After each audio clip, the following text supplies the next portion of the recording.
A Short History of the United States by Edward Channing.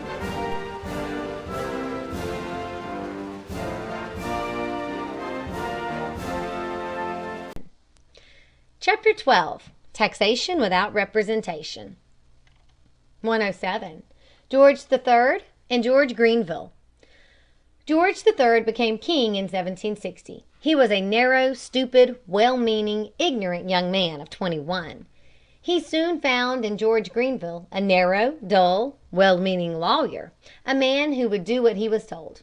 So George Grenville became the head of the government. To him the law was the law. If he wished to do a thing and could find the law for it, he asked for nothing more.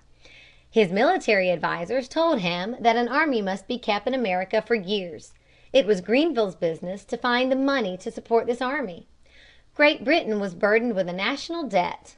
The army was to be maintained, partly, at least, for the protection of the colonists.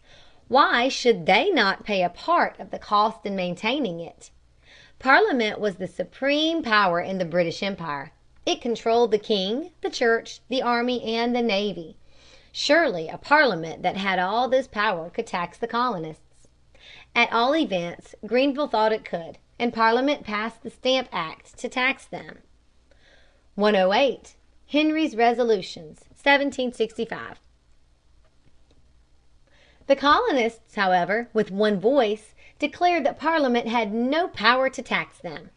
Taxes, they said, could be voted only by themselves or their representatives. They were represented in their own colonial assemblies and nowhere else. Patrick Henry was now a member of the Virginia Assembly. He had just been elected for the first time. But, as none of the older members of the Assembly proposed any action, Henry tore a leaf from an old law book and wrote on it a set of resolutions. These he presented in a burning speech, upholding the rights of Virginians. He said that to tax them by act of Parliament was tyranny. Caesar and Tarquin had each his Brutus, Charles I his Cromwell, and George III, treason, treason, shouted the speaker, may profit by their example. Slowly Henry went on. If that be treason, make the most of it. The resolutions were voted. In them the Virginians declared that they were not subject to acts of Parliament laying taxes or interfering in the internal affairs of Virginia. 109. Stamp Act Riots, 1765. Until the summer of 1765, the colonists contented themselves with passing resolutions. There was little else they could do. They could not refuse to obey the law, because it would not go into effect until November. They could not mob the stamp distributors, because no one knew their names. In August, the names of the stamp distributors were published. Now, at last, it was possible to do something besides passing resolutions. In every colony, the people visited the stamp officers and told them to resign. If they refused, they were mobbed until they resigned. In Boston, the rioters were especially active. They detested Thomas Hutchinson. He was lieutenant governor and chief justice, and had been active in enforcing the navigation acts. The rioters attacked his house. They broke his furniture, destroyed his clothing, and made a bonfire of his books and papers. 110. The Stamp Act Congress, 1765. Colonial congresses were no new thing. There had been many meetings of governors and delegates from colonial assemblies. The most important of the early congresses was the Albany Congress of 1754. It was important because it proposed a plan of union.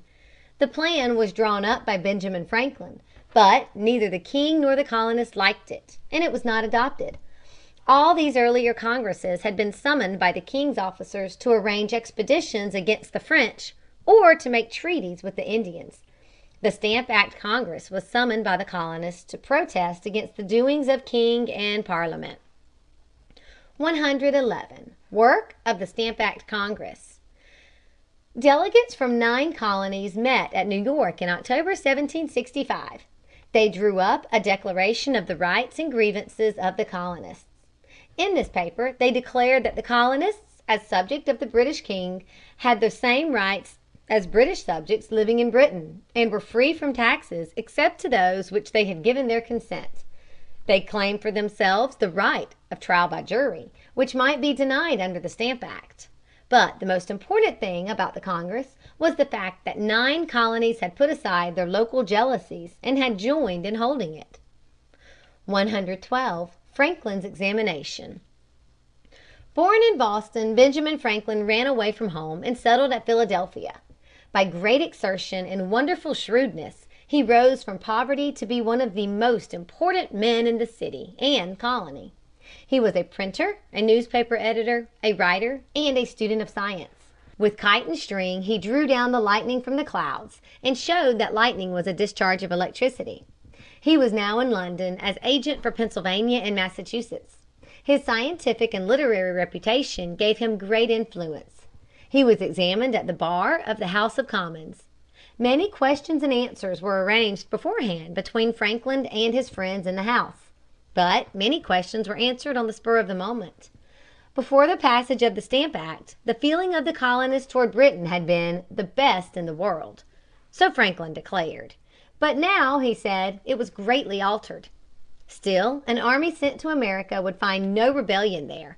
It might, indeed, make one. In conclusion, he said the repeal of the act would not make the colonists any more willing to pay taxes. 113. Repeal of the Stamp Act, 1766. It chanced at this moment George III and George Grenville fell out. The king dismissed the minister and gave the Marquis of Rockingham the headship of a new set of ministers. Now Rockingham and his friends needed aid from somebody to give them strength to outvote Grenville and the Tories. So when the question of what should be done about the Stamp Act came up, they listened most attentively to what Mr. Pitt had to say. That great man said that the Stamp Act should be repealed wholly and at once. At the same time, another law should be passed declaring that Parliament had power to legislate for the colonies in all cases whatsoever. The Rockinghams at once did as Mr. Pitt suggested. The Stamp Act was repealed. The Declaratory Act was passed. In the colonies, Pitt was praised as a deliverer. Statues of him were placed in the streets. Pictures of him were hung in public halls. But in reality, the passage of the Declaratory Act was the beginning of more trouble. 114. The Townshend Acts, 1767.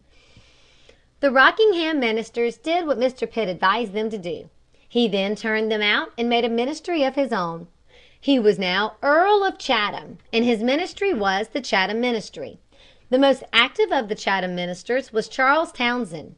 He had the management of the finances and found them very hard to manage. So he hit upon a scheme of laying duties on wine, oil, glass, lead, painters' colors, and tea imported to the colonies. Mr. Pitt had said that Parliament could regulate colonial trade. The best way to regulate trade was to tax it. At the same time that Townshend brought in this bill, he brought in others to reorganize the colonial customs service and make it possible to collect the duties. He even provided that offenses against the revenue laws should be tried by judges appointed directly by the king without being submitted to a jury of any kind. 115. Colonial Opposition, 1768. Many years before this, Parliament had made a law taxing all sugar brought into the continental colonies, except sugar that had been made in the British West Indies. Had this law been carried out, the trade of Massachusetts and other New England colonies would have been ruined. But the law was not enforced. No one tried to enforce it, except during the few months of vigor at the time of the arguments about writs of assistance. As taxes were not collected, no one cared whether they were legal or not. Now it was plain that this tax and the Townshend duties were to be collected. The Massachusetts House of Representatives drew up a circular letter to the other colonial assemblies asking them to join in opposing the new taxes. The British government ordered the House to recall the letter. It refused and was dissolved. The other colonial assemblies were directed to take no notice of the circular letter. They replied at the first possible moment and were dissolved. 116. The new customs officers at Boston, 1768. The chief office of the new customs organization was fixed at Boston. Soon John Hancock's sloop, Liberty, sailed into the harbor with a cargo of Madeira wine.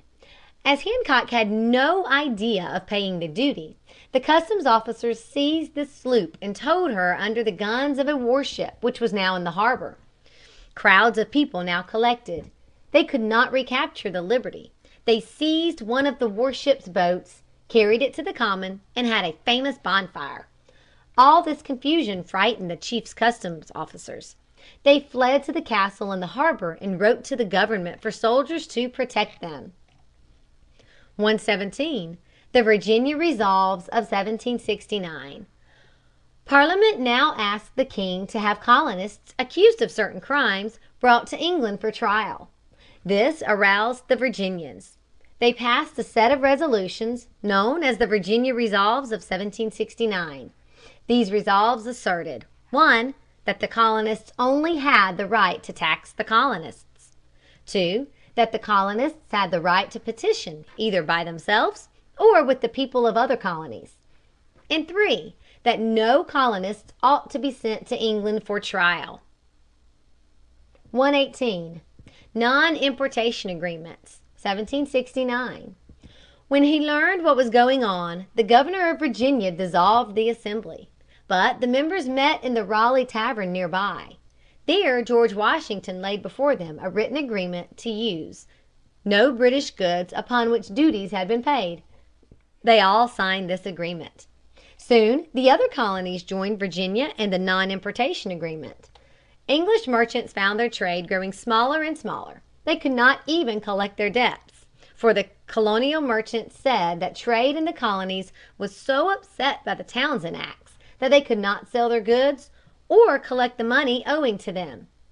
The British merchants petitioned Parliament to repeal the duties, and Parliament answered them by repealing all the duties except the tax on tea.